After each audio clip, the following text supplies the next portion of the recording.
So, episode 21 of that series, meaning we are officially legal in America. 21 episodes already. Yeah, time flies when you're having fun and stealing Kit Kats. I never stole anything, prove it. Duty free, was it? Duty free. Welcome, everyone, to the Driving Talk podcast, Hello. powered by Icon, sponsored by Race Tapes. As you can see, the Race Tapes resplendent on the table in flying formation. And Scott, I was right.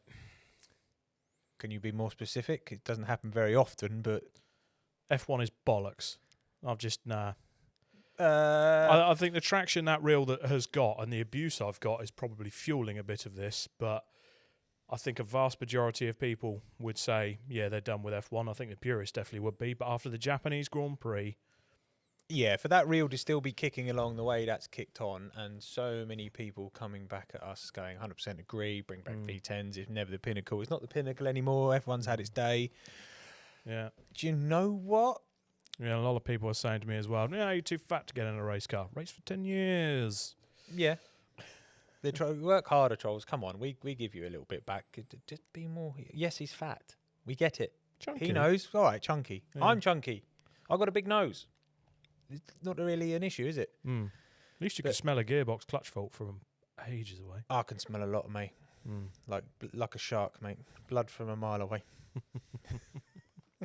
But the Japanese Grand Prix, the only thing away from that, the only thing I got from that is... Was 4 cars at the front? Huh? 4 cars at the front? Apart from that, thank God Ollie Bearman's okay. Yeah. Because I think a lot of the casual viewers may not have maybe twigged, but as soon as I saw that happen, for some reason, okay, slightly different circumstance, he went into a comfy tyre wall. I know what you're going with to say. safety protection. Gilles Bianchi. Yep. I knew you were going to say The Japanese Grand Prix and Gilles Bianchi was the last time that there was a fatality in Formula One. Yep. Now, it took a few years from the event to him actually passing away. Yeah. But that cost him his life, though, didn't it? it did. And I think, to be honest, and I'm probably not the only podcaster or person that's creating content to be saying this, I think that F1 will only take action on the power unit problem as a result of that crash and not the racing. We said this, though, after the beginning, at the race start in Australia, when Colapinto nearly rammed up the back of the start, we said this, didn't we? We touched and basically said, that was so close. So close. Yeah. And they did nothing because it never happened. They're reactive. They're not proactive. Yeah. Because they don't... All they hear, everyone's just making noise. F1's great. No. You ballsed up. Were you waiting for the excuse then to change it? Because now you've got it. Yeah. Is it? I'm not going to say it is. You can't hold the blame solely at the power unit issue, the super clipping where it almost breaks, because you've got to blame the driver here slightly. Colapinto moved left, in my opinion. He shouldn't have freaking done it. He needs to be more aware. George Russell had a very similar thing, jumped clean out the way, did the smart thing. And I'm not saying this because George Russell's a British driver, but he did the smart thing. Yeah, so Colapinto can take some blame. Agreed. But the fundamental problem is we have this stupid regulations. Then you have this stupid super clipping. How can we have that much? Well, I say the regulations, the power units. That's all I have a problem with are the flipping power units. Yeah, because the chassis are more nimble, the cars are smaller, which in turn, if you sort the power units out, you are going to have great racing. Yeah. But at the moment, this is dangerous. Yeah. Great racing unnecessarily, and I will say, and it's motorsport is always artificial in my opinion, because the power units are causing this issue. As Lando said, he goes, "I didn't want to overtake, but I had to overtake because." The power's there, the surge is there, it's deploying then. If you're taking the decision and the control away from the drivers, why not just remove the drivers, have AI? Yeah, autonomous racing. And then go to that, because... That's effectively all it is. Exactly. And the real thing that I'm seeing online is you then get nasty... And the nasty comments don't actually affect me, but it's when people turn around and go, oh, you clearly know nothing about racing, this is blah, blah. No, I'm a purist. We're purists. Yeah. We go club motorsport in the UK, but I go in and I know that I've got as much power from the engine I have until it blows up. Yep. Ford life. But I have got... race a wet belt. Yeah. I have got as much power as I've got in that engine for that whole session, whether it's qualifying or a race, I'm not managing a power unit. No. Okay, we do stuff like managing tyres and managing the car. Management's always been a part of motor racing, whichever level we do. It's always been a part. Exactly, and we get it. As another quote, I think it was Toto Wolff actually came out and said this week about, this is the pinnacle of racing now. They're having to manage the power units and not just the tyres. Yeah, okay, cool. We've gone through the stage where we had you managing tyres, and it was a tyre management race, a fuel management race. That's great, because your tyres will last as long as your tyres last. You go in and change them. Your fuel will last as long as it lasts until you run out. Yep. You can't have a power unit that dictates to you when you can and can't pass and when it can and can't deploy. The fact that Lewis asked how he could be quicker to catch Lando, 15% less throttle through that turn. What? How is it beneficial then to use less throttle? These guys should be big, ballsy, brave. Yeah.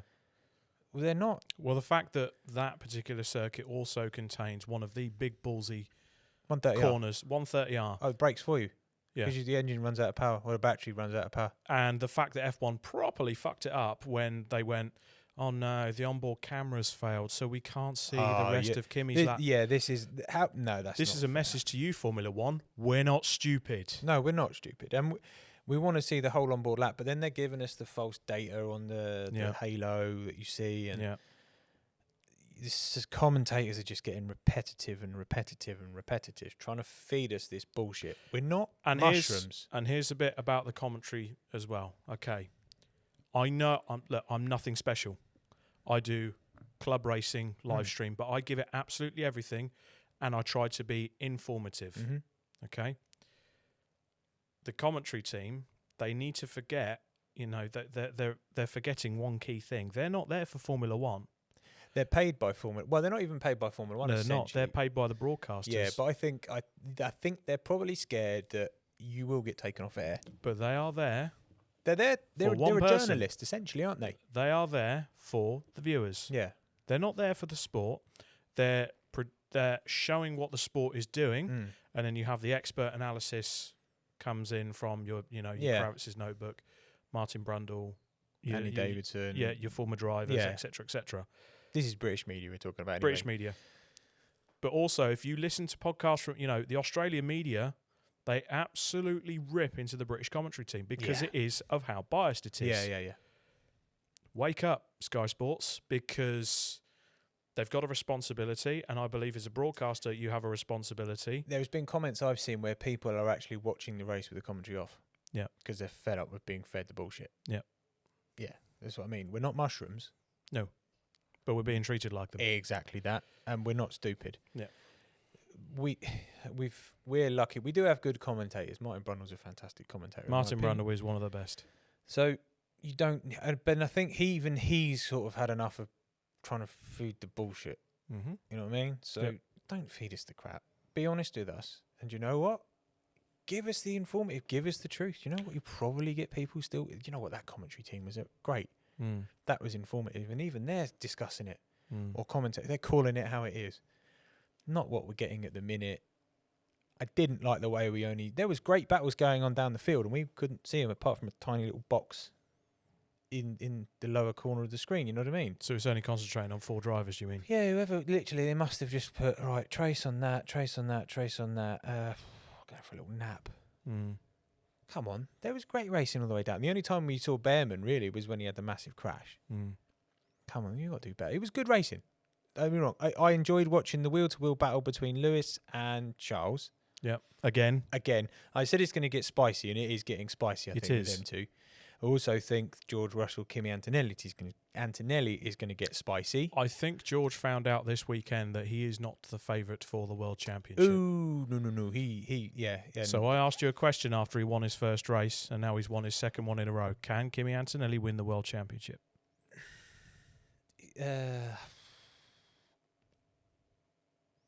No. Okay. I'm gonna stand on that hill. Fair enough. I don't think he can. I will too. I think I'd love to see it. It looks like a lot. Honestly, massive talent. And I think he's going to come close. Yeah, do you know what? I agree with you on that one. I agree with you on that one. And I don't think it'll be...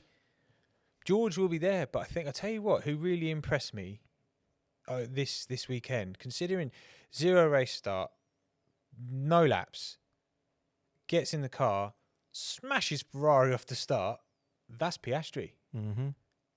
I think without that safety car, he could have won that race. Yeah, he probably could. So What a job. I'm hoping that for the rest of the year, they don't have the issues with the Mercedes power unit as much as they did before, because I think this year is the moment that Piastri walks away from Lando. Yeah, I think Lando's not enjoying that car and he's having issues with it. And missing sessions. The car's essentially learning, isn't it? It's got some form of AI in it where it learns everything. So if you miss that session, it hinders them so much. It's not down to the driver, it's the car. Mm-hmm. I like Lando. I'm not going to be completely biased to him. But yeah, Piastri's another level at the minute. Mm-hmm.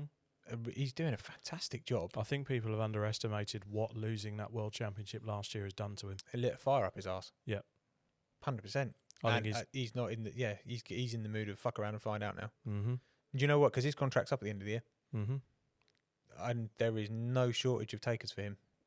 No. So I think he's potentially going to. I'm thinking maybe towards they've got the next month now to put it bluntly, they've got the next month to sort their shit out. The FIA have got a month to sort it out with the teams and amend the regulations to make these issues not fully disappear because they're there, but to make the racing better, safer. I think hopefully they can find a solution. Would be good. Very much. So the FIA have got a month. I think it gets to halfway through the season. Piastri absolutely belts Lando, and he can turn around to go and say to McLaren now, back me, we'll win this World Championship, and then give me another contract. I don't think that. I don't think Piastri will want another contract from McLaren. I think Piastri will leave. You still think that?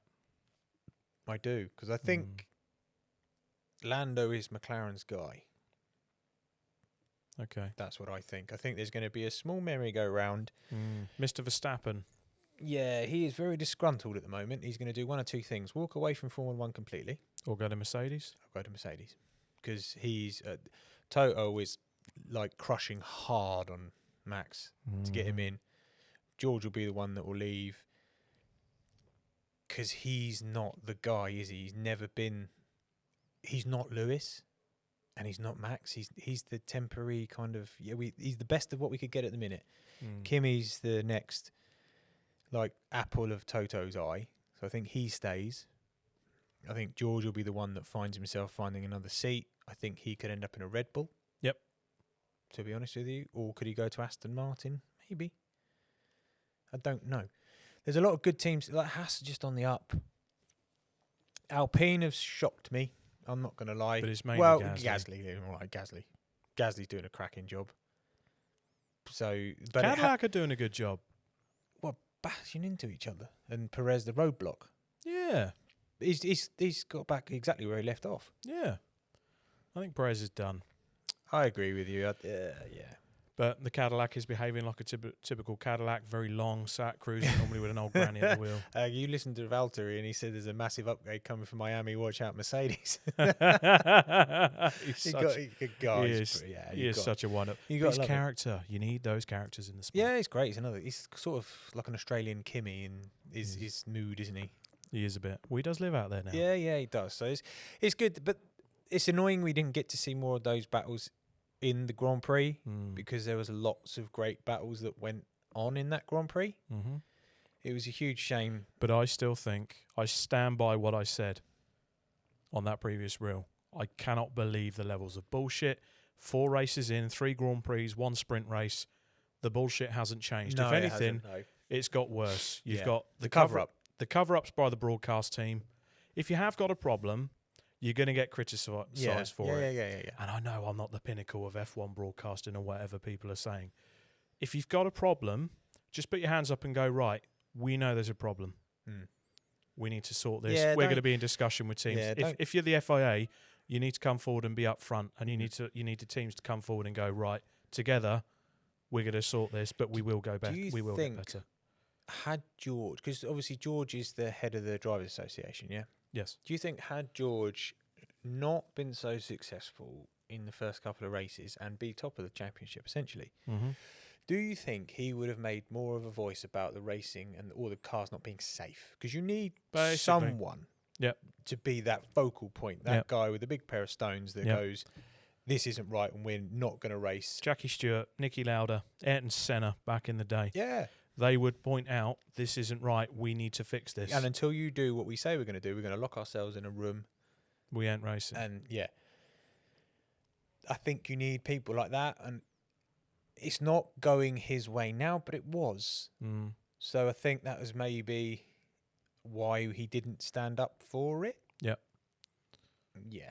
And people need to get now, again, caveat. I'm not a Verstappen fan, by the way. This is just an opinion. I think the fact that it's not just Max Verstappen as a driver giving the opinion that these Yeah. regulations are terrible, that these Yeah. power units are terrible. I think it's most of the drivers. And if they're not saying it publicly, they're damn straight they're saying it behind closed doors. Oh, yeah, I think they are. I think they are. So, you enticed Audi in with these regulations, and Cadillac always wanted to come in, really, didn't they? So, but Well, then GM.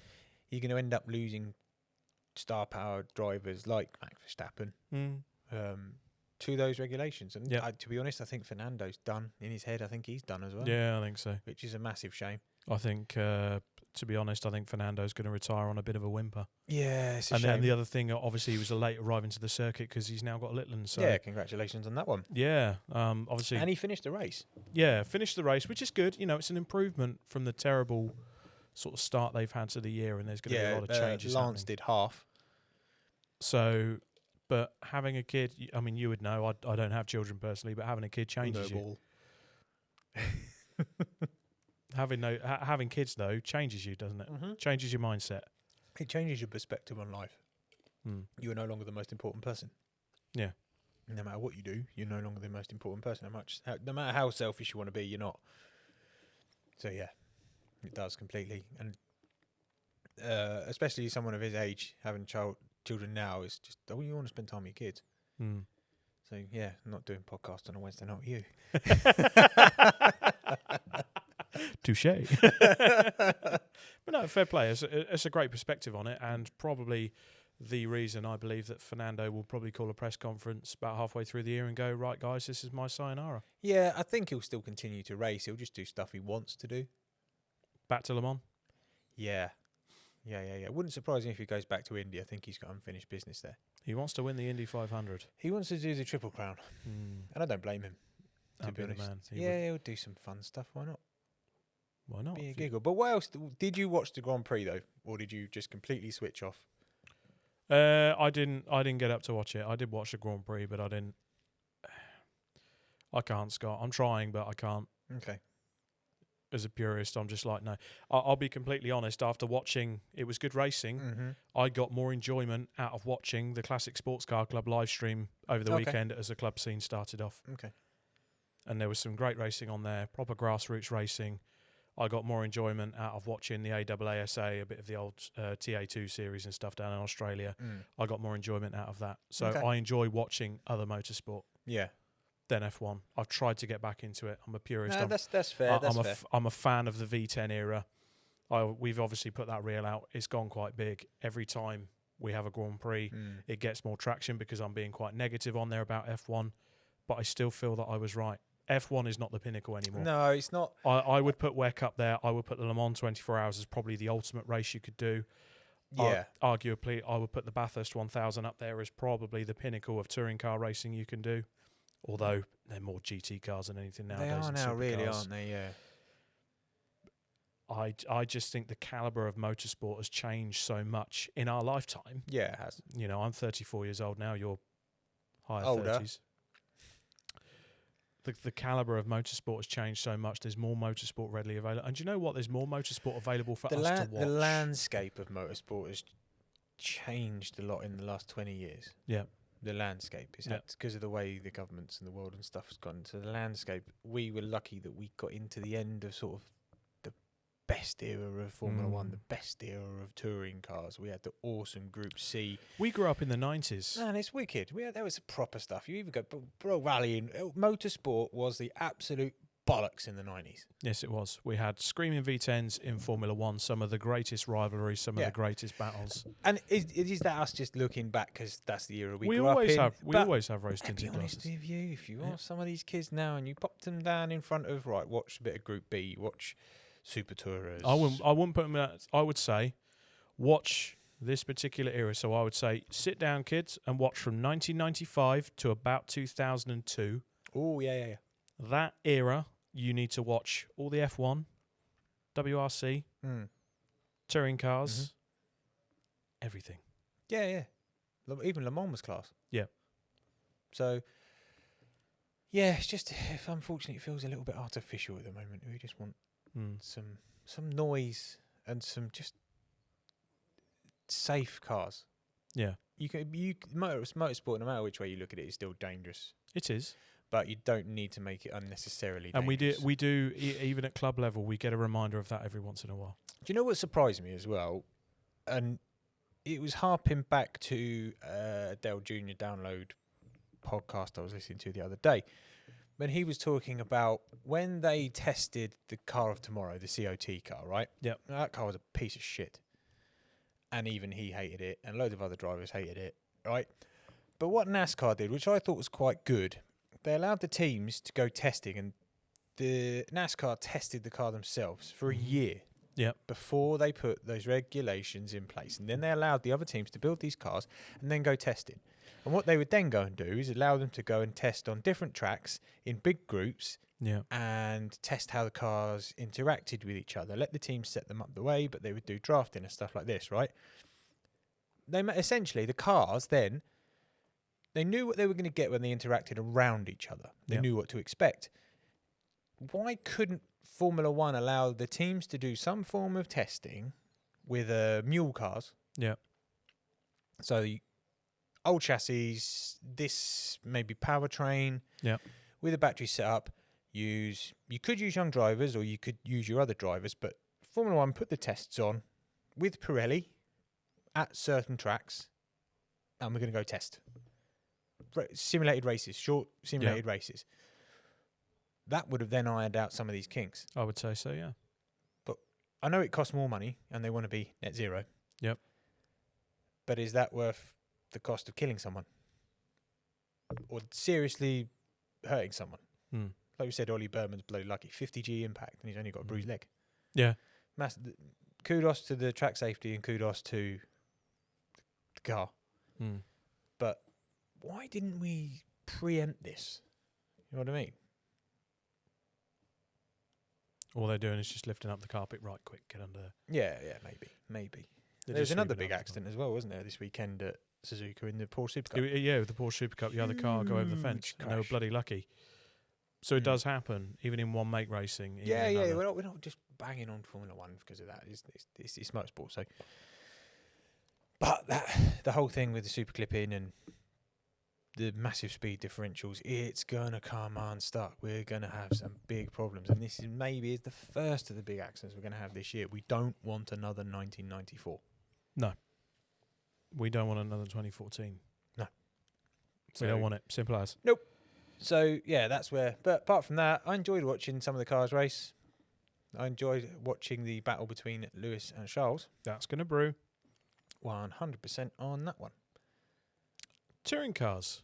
Yes, some cars have been on track. Yeah, they've been and have a test. Yeah, they've been and had a test. Few days up at Croft. So there's still a few kinks to iron out in terms of drivers. So still no appearance by One Motorsport yet. Nope.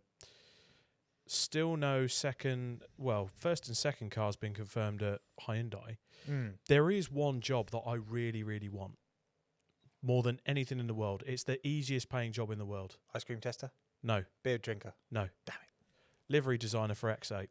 Oh, cut paste. Yeah. Yeah. Yeah. Control C, Control V. Move that down. A little bit of shading there. Done. Yeah. Here's my invoice. Easiest job in the world. Fair play. And Yeah, I they have not did, nailed it, have they? No, I did feel for them because they made a big thing about get it. livery reveal, and then it literally unveils, and everyone's like, yeah. It's that Spider-Man meme, isn't it? Literally. It's all that. It's not good. It's not bad. It was a cool livery, but yeah, you know. Yeah, but they had a 2-day test up at Croft. Yep. De Leon quickest. Yep, it does definitely look like he's back in a BMW, doesn't it? So if And he's doing touring cars and GTs, that's very impressive. Yeah, good lad. Good lad. Very impressive. And the last, we're looking back at the 60s and 70s. You've got them going to do GT and touring cars. And when everything. racing drivers were racing drivers, And not they commodities. and they went and drove everything. But then he's got the backing to do it. He's got a few quid behind him. So fair play, Daryl. He can do it. And he's a bloody good racing driver. Yep. What are WSR going to do? Because it's only him and Rainford I've seen so far. Yeah. I'm not sure, to be honest with you. Is there going to be a third WSR car? Maybe not. I don't think so. So not unless someone comes in with a budget, let's be honest. If you haven't got the budget and you're leaving it late in the day to get in the car. Very much. Talking to quite a few people that are involved in sort of the marketing and sponsorship side of top level racing like British GT and stuff, they're saying this year in particular sponsorship it's probably the hardest year they've ever had. It's saying that when you have drivers, now I'm going to use Tom Chilton as an example because I like him. He's a lovely guy. I've had a chat with him, right? And he's a wealthy gentleman. Yeah. Okay, so if you've got someone the likes of Tom Chilton who's got enough money, then still now going after sponsors, no matter what level, do you know what? Everyone's got to be struggling. Yeah. It's hard out there at the moment. So, yeah, it's not easy. So if you get on the grid this year, well done. Basically. Yeah, certainly. You've earned your stripes. I mean, the rumours at the moment is there is going to be a third X8 car with Nick Hamilton. Okay. Obviously, Unlimited Motorsport no longer, and we've spoken about that, we're not going to delve into that again. How do you feel about that, though? Because Nick's a lovely guy, and he's an inspiration to get in the car with what he's got. 100%. He's fantastic. Is it another one of them just taking his money? I hope not. I hope not. I hope they give him a good car. That's all I'll say. Yeah. I know that their priorities are always going to be the two Toms. Yep. It obviously depends what budget he brings to the table. But Nick Hamilton gets a lot of shit, and it's undeserved because when you then look at the timesheets up close and you look at how close he is to the pack in what is quite often a very uncompetitive car, those Cupras have not been competitive any time. No, they never. The closest they got to being competitive was Darrell de Leon when it was in the Duckham scheme. They came back. They concentrated on one car when Unlimited came back. No, I disagree with you on that one. That's probably the most competitive it's been. No? Jack Goff, before Team Hard fucked him off unceremoniously for Bobby Thompson. Okay, yeah, very true. That's when they were. That was when the cars were getting competitive and he was developing them properly. Yeah. That was when, if they'd have carried on with that, then I think they'd have been even quicker. To be honest with you, that's my honest opinion of it. Fair enough. But so, but those Cupras have never really been front running, have they? No, not really. So, and that's not just me saying that. I've also seen quite a few pieces of written journalism on the news of Unlimited sort of fall from grace. If you're going to be Team Hard, let's say, not so much a privateer, but a lower funded touring car team, you need an established car. Maybe an older car, but it's established. It's coming to the end of its sort of life, maybe like the Astra was. Because the setup and stuff's already there. You've just got to make it a little bit quicker, try and develop it a little bit more. That's when you're going to be competitive. There we go. Right? And then you can essentially see if you can, like, the Civic. It was all right, wasn't it? Not too bad. Restart. Yeah. I've got the Hyundais. So, but it's a proven competitive car. Then it's just down to the team to run it. And they're doing a good job. It was always known that Team Hard, at the time, always had their financial difficulties. There was always rumours in the background. It's not just us saying it. Lots since then. Team Hard were the Vickley of the 2010s. They just You can clip that into a reel if you like. I actually don't care.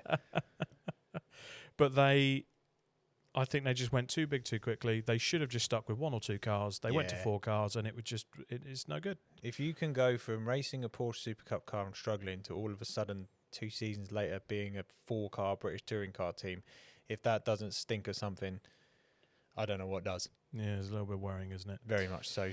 But we've gone off the beaten track. Yeah, we have a little bit. As usual. So we've had the 2-day test. So there's no Unlimited. Nope. No One Motorsport. Nope. Josh Cook has been confirmed elsewhere at Speedworks, so I don't think he's going to be at. No. So, and we kind of knew that was going to happen anyway. We touched on that before, which isn't a bad move for Josh, and I don't think it's a bad move for Speedworks, to be honest. I think so Speedworks are kind of, they've been split in 2 because the MB side is now. Which is what I said would happen. Yep. So you've got the Aaron Taylor Smiths, and you've got your Gordon Shedden in your MB Motorsport side, and then you've got Buxton Jr. and Josh Cook on the Toyota the GRs. Gazoo Racing side, on the Gazoo Racing side, and let's see how Cookie goes this year. I hope he can produce the goods, and he's, like I said, the drives. He's a BRDC member for a reason. He is a proven touring car winner. He just needs that season to come together because he should win a championship. Yeah, he's more than capable of doing it. He just needs to get the right car at the right time. Yeah, 100%. So how do you think Napa went on? Well, Selby seems to have just slotted straight in. I'm really pleased to see that. Yeah. Really pleased to see that. I think he did have a little bit of a boo-boo in some testing, didn't he? But he's kind of you got to find the limits, push the limits. But it's good. Yeah, really Robo good. did last year, didn't he? Yeah. They, all the good drivers have a little bit. They go beyond the limit to find it. You got to find the limit. So, yep, Napa, they're going to be one of the top teams. Let's be honest with you. Yeah. They're going to be up there. Plato Racing, they had a good day. They found some things that worked, some things that didn't work. Car looked good in that livery. Yeah, there's a good buzz around them.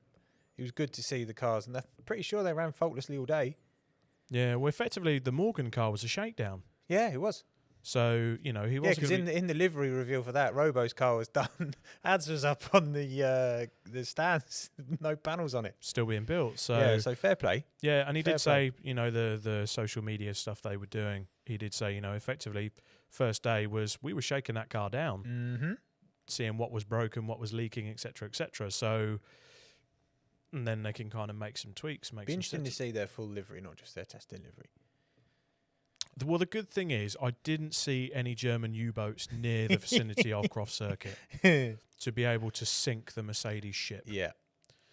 Which is very good. As soon as I saw that, I thought, good God, they've literally gone back to a World War I dazzle livery from the Merchant Navy. Giving it the old razzle-dazzle. They've literally done that. It's like...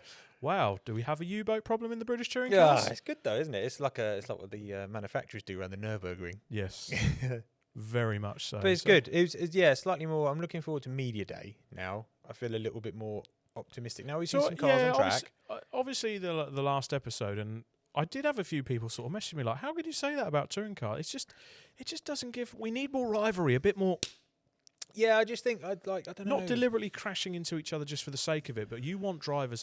We got a little bit of that with Sutton and Ingram last year. A little bit. There was a bit of needle at Thruxton last corner. Yeah, I think there's a mutual respect there though, so that's it's good. That's what you do want. And as we've said before, I think it's going to bubble with Robo and Napa when they get back out on track. Yes, I agree. I think Dan Camish is going to have his Aussie rules head on, and the next time he's with Robo, he's getting turned. Oh yeah, 100%. Yeah, so I think that's going to happen too. Good.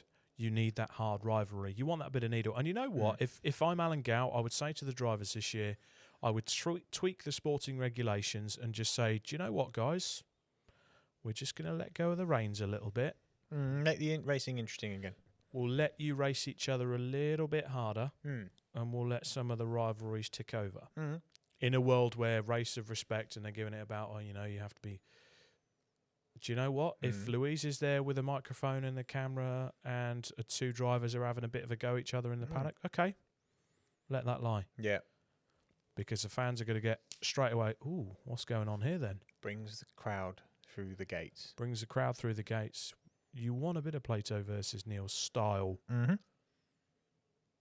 Racing, rivalries. You want that needle. There has always been needle. In Super Touring, it was the manufacturer needle. Yeah.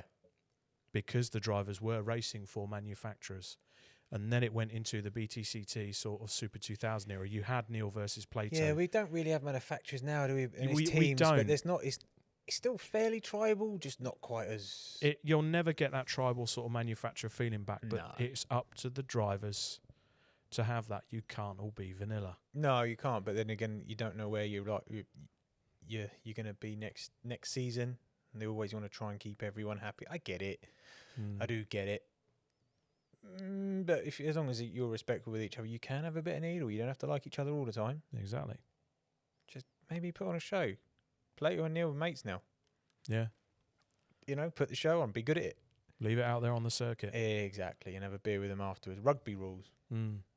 Maybe. But yeah, it's slightly more exciting. We'll see what happens on media day. So hopefully a third driver announced for X8, which means there's going to be less cars on the grid. Yeah. Which not surprised by that, to be honest with you. They've, the contacts that I've had on the sort of corporate, so not corporate, commercial side, they've actually said to me it's actually more volatile out there for sponsorship than when we had the GFC. And that says something, because that was big back then. I can remember how detrimental that was to national motorsport. But the problem is now, when you've got a cost of living crisis coupled in with what's going on in Iran and a mad orange man over in the US, the world's just a very volatile place right now. So it affects all ways of life, whether you've got a bit of money to go racing, or you are a PA while you work or doing a bit of club racing. Yeah. You're going to get affected all the way through. It's the whole thing in the country, isn't it? So we just kind of expect it. I think we'll all weather the storm. I believe so. It's just going to harm some more than others, which is a shame. It'd be interesting to see how the support paddock sort of fills out. Yeah, because we know that there's some drivers within the paddock have been struggling for budget. Yeah, I think we are. Yeah, well, not just us, dude. It comes like Lydia struggled for budget. She's managed to secure a seat. Well, yeah. So that was some news. We had the Porsche Media Day was at Donington Park. So Sid Smith has moved across to Graves Motorsport. Yep. Which, I'll be honest, we did bump into Sid at the Legends Day. He was up there getting a seat fitted, but we couldn't say anything. But I think no, you don't mess with Carl. He's a big man. Yeah, Carl will hurt you. Yeah. That nipple tweak. Oh God. He's a good guy, Carl. Bless him. He's one of the good ones. I think Sid's going to be the smiling assassin. That kid is rapid. He is so quick. Yeah. He's good in a C1. He's good in a Porsche. Yeah. You put him in a pedal cart and he'll pedal it quick. He's just like his dad. Yeah, he's a quick lad. And I wouldn't be surprised if in 3 years' time we're talking about Supercup Harry King style Porsche driver. No. You don't reckon? No. I think in touring cars. No. Le Mans. Yeah. Fair. I think in 3 years' time he's going to be just like his dad. But I think we're going to talk about a Sid Smith that's gone to Le Mans and won it. Fair, yeah. Wouldn't surprise me at all. Would not surprise me. Wouldn't surprise me at all. And to be fair, I think Harry King will be his teammate. He again would not surprise me. Would not surprise me with the way the two rapid pedalers with the driver market's going. But Lydia Walmsley has made the move from Graves. She's gone to Clean Racing. She's got a deal in a Cayman. Good for her. And Max Watt, previous guest on the show, he's been unveiled at Clean Racing in the Cayman. Good GSF car parts. You've got Amy Watts in there as well, and Matt Cole-Henny. Mm-hmm. So we've got some good drivers in there. I do think that Team Parker have missed a trick. Go on. We had this discussion, but I'll let you explain. Elaborate. We do. So I saw a 911, and I think it was the Meadows car. Ollie Meadows. Yeah. Is sponsored by Muller, the yogurt company. How have Team Parker not thought of this? Honestly, this is good. They have absolutely messed it up. Yeah. So you're sponsored by Muller. You have that in the 911s. Well, if you've got a bit of nous, you go to Muller and you go, would you like to do a Cayman? Would you like to do a Cayman? And then you call that the Muller Light car. Yeah. There we go. Yeah. And then there's a good friend of mine, Stead, when you stick it in the barrier, it's a crunch corner.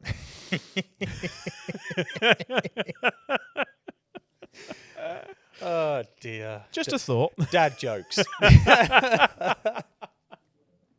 But you liked it, so that's... It wasn't, but I am a dad, so it's proper dad jokes. Yes. That's my humour, that's fine. That's Fair play. Yeah. But no, it was good to see. I didn't think there was as much drop off in the Porsche paddock, but unfortunately, friend of the podcast, Max Coates, he is struggling for a seat. He is going to start the year. He is going to start. Yeah, so it looks like today. I mean, it doesn't surprise me that Duckham's have pulled back from motor. Well, it looks like it would appear they've pulled back from motorsport. With everything that's going on about getting oil there we go. through, it doesn't surprise. Probably you, not good for an oil company to go. Let's go spend some money and go racing. Yeah, optics. Yeah, so yeah, gutted for Max. He is going to start the year. He's in the pro class this time. He's not in pro am. So he should. I'll be honest, Max. Stop being such a girl. You've been a pro for long enough. You do it for a living, you big lady. And we are trying to. We were trying to get him back on the show this week to get him here in person. You keep saying he's washing his hair. Yeah, something like that. Or his face. I couldn't. Whichever. Oh, do you know he has the same haircut as Charles Rainford? If you don't get that joke, look back on previous episode. The Charles Rainford episode is class. That was probably one of the best moments. Before my time. One of the best moments on the podcast. But so Max is going to start the season. Yeah. Jacob Toffs has gone up into 911s as well from Caymans after doing very well. Yeah. I don't think he's carrying Duckham's colours with him. We'll wait and see. Yeah. Yeah, we'll wait and see what happens there. Yeah, he looked a good, strong grid. But I mean, let's be honest, Porsche, they do it right. So. Yeah. And they support. But everything about it, they've got the good hospitality there as well. We've mentioned this before. We're not going to go over it too much. Yeah. But everything is right with that support paddock. Yeah. Had a brief chat with Richard John Neal as well. He's got a very good feeling about the mini challenge paddock this year, both trophy and with JCW. Yep. One of our former guests is actually coming back, isn't he? Keensy's back in a mini challenge trophy car. Defending his championship. Silver Lake have actually stepped in to give him title sponsorship this year. Well done, Alan. And inadvertently, I'm ended up working for Silver Lake's motorsport PR side, but more on that to be revealed in a later episode. I'm just sorting out some details on that at the moment. Get your checkbook out, Alan. Come on. Yeah. So Alex Keynes is actually going to be one of the drivers keeping an eye on and helping with the PR side. Good. Sort of ties in with that. Good lad. He is more than capable of going and taking that title again. Yeah, I agree with you on that one. JCW's Tom Ovenden is going to be back to go to try and retake his crown. Alex Solly's moved from Napa to Pro Alloys Racing. Yeah. I think Max Edmondson might be one of the favourites. Yeah. The JCW's, who was brilliant in Civics. Yeah. Took him a while to sort of get in there and get on the pace, which he did last year. Yeah. So he's already started a bit of testing. He's in the Pro Alloys car. I'd say Max Edmondson's might be your man. Okay. To take it to Tom. Okay. There's going to be a bit of needle, but I think it's going to be a lot more dicey this year. I think it's needle any time they're at the top of that championship. Any drivers, I think, because desperate to win it. But you're showcasing your talents. If you're doing that, you want to be in a touring car. So it can work.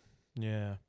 So, and they've changed the rear quarter panel. Everything's been a bit facelifted this year. So that's kind of what's changed in the mini. Speaking of support paddock and support series for the British touring cars, have you seen who is back in a legend? Mr. Mickle. John Mickle is back. He is. In a quick steel legend again. 3 years after his shunt at Cadwell Park. Huge accident. And he's back. Interesting. How do you think he'll go? Knowing John, he'll be quick. Yeah. Because he's quick in everything he does. He's one of those annoying, gifted bastards. Just gets in the car and sends it. Yeah, but it's interesting. After having our chat at the Legends Media Day, MSR Media Day, or whatever that we did, and we had a few, I think that might have put the cat amongst the pigeons with some of those drivers that were kind of like, yeah, I know who I am. Interesting. Interesting. I think John might be surprised with the pace, though. Yeah. Because Tyler Reid is... yeah. He is unreal. He's formidable. And Aaron Cook. I was having a chat with Aaron Cook this week, actually. And if it's 3.5 years or 3 years or whatever since his last race, he's not raced with that new engine yet, has he? No, he has not. But I can guarantee you he's probably been out testing. Yeah, probably. Yeah, so he is one of those guys that just get in the car and he knows the pace, mate. Good. So, yeah, that's interesting. It's good to see that people are actually, after such a monumental shunt, to come back. That's good news. Very good news. Very, very good news. I look forward to that. not really seen much F4 stuff. Don't really care really. British GT. No, I joke. F4's not really my bag. It is good single-seater racing. It's because you can't fit. Yeah, no, I definitely can't fit in a Formula Neither 4. can I, mate. I can't fit in a Formula Ford, but I love Formula Ford racing. Formula Ford's brilliant. Single-seater racing is Formula Ford all day. Yeah. And twice on a Sunday. Normally race 1 and race 2. British GT. British GT, they're media, Ronan's isn't it? back. Yes. Ronan Pearson is in an Aston Martin, and Which is I'm good. absolutely thrilled for him. What I'm not thrilled about are some of the dickheads online still that just don't understand. You know, it's all, oh, well, he left touring cars because of his finances, and they don't know what the situation is now. Having spoken to various people, I do have a rough idea. Can't say anything, can't NDA. elaborate. There's various things involved. We'll leave it at that. But all I care about, Ronan is back in a car. In a top series again. In a top series. He is going to be proving his talents. GT4, Aston Martin. Good for Ronan. British GT looks all right this year. Looks very good. And Ginetta moving to SRO. The juniors being part of the sort of road to SRO, the kind of thing that they again, it's GT racing. It just seems to be where the focus is at in motorsport globally at the minute. It's GT racing. Yeah. If you want to race and make a living, you go GT racing, mate. GTs. Alex Sedgwick, who I back in the Club Racing UK days, yonks ago. This was just as COVID kicked in. Yeah. He was with us on the stand at Autosport, and he was there with his company and doing other various bits. And he did a bit of Euro NASCAR, and then I switched on GT Challenge North America. Yeah. And he was at Sonoma Raceway in a Ford Mustang. Like, wow, go Alex. Yeah.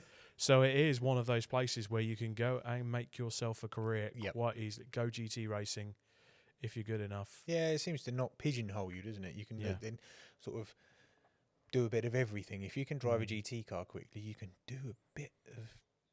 You can drop in the single seaters, a bit of tin tops, a bit of this, a bit of that. Yeah, why not? It's good. And club racing is just starting to rev up. Yeah, we're right there now, aren't we? As we record this, it's April Fool's Day. This will be going out on Friday/Thursday night. We're recording it on a Wednesday, so big editing job for me. But we're getting ready for what is a bumper Easter weekend. We've got so much on.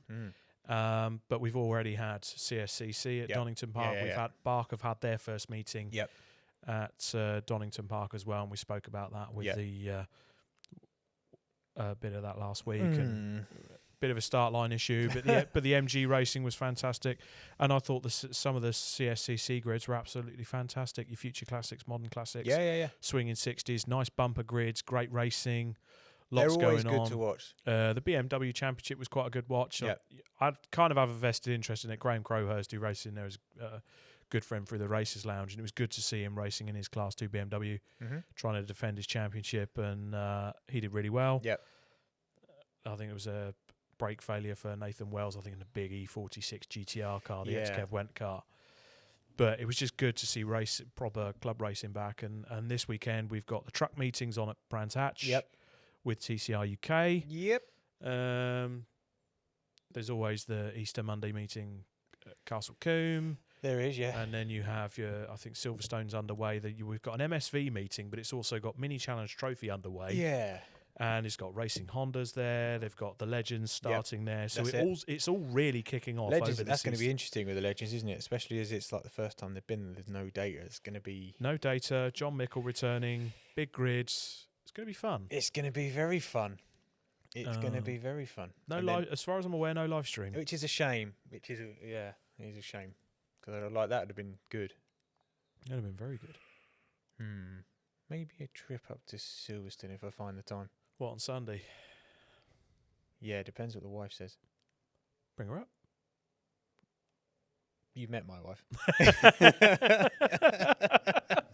Let's go for a nice stately walk around Northampton. Whereabouts? Towcaster's nice this time of year.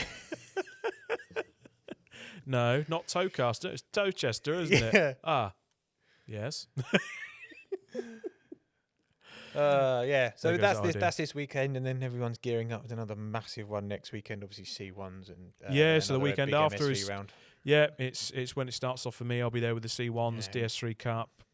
City Car Cup, obviously, team race tapes will be getting underway in the City Car Cup with Chris Parts announced to May, so we're really getting into it. The And one thing Croft I did as well next. Croft that weekend as well. Yeah. Isn't it? Yeah. Car series are on, and it's the 750 Motor Club gets underway. One of the cars I've done some bits on is off.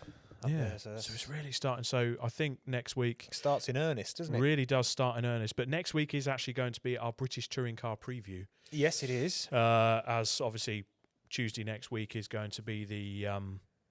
So Rob's made us change our day to do on a Wednesday because he wanted to go for and have a little meeting with Alan last night at Silver Lake, didn't you? Monday. Well, no. What happened is I made the meeting. So I had a meeting, forgot that, oh, crap, we've changed to Monday. And then I was like, well, it kind of makes sense because we've got Easter weekend, so we couldn't do next Monday either. No. So, okay, let's just do a couple of midweekers. So if you are trying to hold on to us, to keep listening to us, don't forget to hit that follow button. Yes. And Spotify and or YouTube will tell you when the next episode is up. And if it's not when you expect it, it's all his fault. Fair so enough. anyone texting me or ringing me going, why haven't I had the podcast yet? It's Rob's all fault. Scott's fault because he stole the Kit Kats. But the one glaring thing I did notice, so the Bark meeting this weekend, Mini Challenge Club Sport's got a good grid. Yeah. 24 cars That's a for good that grid. one. TCR UK, about 17, 18. I know where this is heading. Fairly good. Yeah, not bad, not bad. A couple of Gen 1s. Good Yep. to see Luke Allen out in the Gen 1, actually. He's Yep. had that TCR Golf for a long time. Yeah, one of the older cars, isn't it? Who do you reckon's the favourite for TCR UK this year? It's got to be Jack Constable, right? I'm not sure. No? For you, yeah, maybe. I don't know. If Callum Newsham's in it, I think he is, isn't he? Yeah. He's always up there. Jack Constable, Callum Newsham. Yeah, I think. But then, that Hyundai's good. yeah, but then the wily old Fox is back. Carl Boardley's back. So That wily old fox, indeed. Yeah, yeah. So that is true. You put Carl in anything, he's quick. yeah, Never. Yeah, forget about his touring car stuff when he had to drive the crap, but yeah, he's quick in anything. yeah. Oval and boy, he's isn't and he? he's a multiple champion already. So yeah, he's class. He's oval. It'd be cracking to have him on the thing. Actually, it'd be quite good to have him and Billy Wood on. It'd be brilliant. that'd be very good. So, yeah, quite a few. But people I'm I a know, bit so. disappointed in the pickups. Not as many pickups As as we I discussed, thought. though, they are quite niche. Like they're one chassis, two engines, and the engine's double deer. But how many of them are sat in storage, maybe in bits, and just budgets I run think out? so. It's like that. I think if you're putting together the budget to go pickup truck racing, you decide I won't do that. I'll go do Legends instead. Yes, I agree. I agree with you on that one. I agree with you. Legends, the budget and everything, it works for me. I think I think it's value for money. And it's got the time with NASCAR and in the States. Yeah. The time with European NASCAR in terms of having the American Speed Fest bill. But yeah, the last time I saw they had about, I think it was 10 or 11 that were floating about. There was a couple of cars dropping in and out. Audi Cup. What Audi Cup? Well, there isn't now. So they postponed it to continue at Thruxton. But I think they had 5 cars in the end, 5 TTs. Same as So what we said before, dude. If you have too many series doing the same thing, you're not going to get the commitment. They're going to choose one or the other, and one of them's going to die at the wayside. yeah. So look, we have to give it the season and see what happens. They had 5 entries. It's had to postpone. We'll see what goes from there. It's certainly jigged up. But Civic Cup, my applause to Civic Cup. 33 Massive cars grid. in there, Huge grid. grid. Yeah. And I can't pick one person from that grid. Well, I mean, who's good on a lawnmower? Well, quite a few. But they are, Civic Cup is one of those one-make series. If you were to pick they're wicked cars. I know we need to take the mick out of Civics and Hondas and lawnmowers and stuff, but they are wicked cars. Yeah. I think the EP3 is probably one of the greatest club racing cars of all time. I agree with you on that one. It's Great a fantastic, all-rounder. brilliant Whether you're car. doing endurance racing, sprint racing, single one-make series. If you want, if you put and I'm a Ford man, cut me in half and I bleed blue. But if you turn around to me and said, Rob, I have X amount of money, what car would you recommend for you to go club racing in? I would say get yourself a Honda Civic Type R, EP3, or if you haven't quite got EP3 money, get an FN2. Well, you did mention this morning about us building a hill climb car with a K24, so you do love a Honda engine. Yeah, but that was for the Pikes Peak. Robin loves a K24. Yeah. But no, congratulate, Civic Cup 33. So That's a huge grid, and to keep, that's... unfortunately what's happened with Audi Cup falling by the wayside for this meeting. Yeah.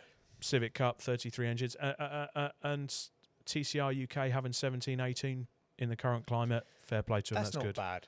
That's not bad at all. So, let's see how that one pans out. And some good trucks as well. Mm. Yeah, maybe I will get a go on them. I'm certainly big enough for them, as the internet keeps telling me.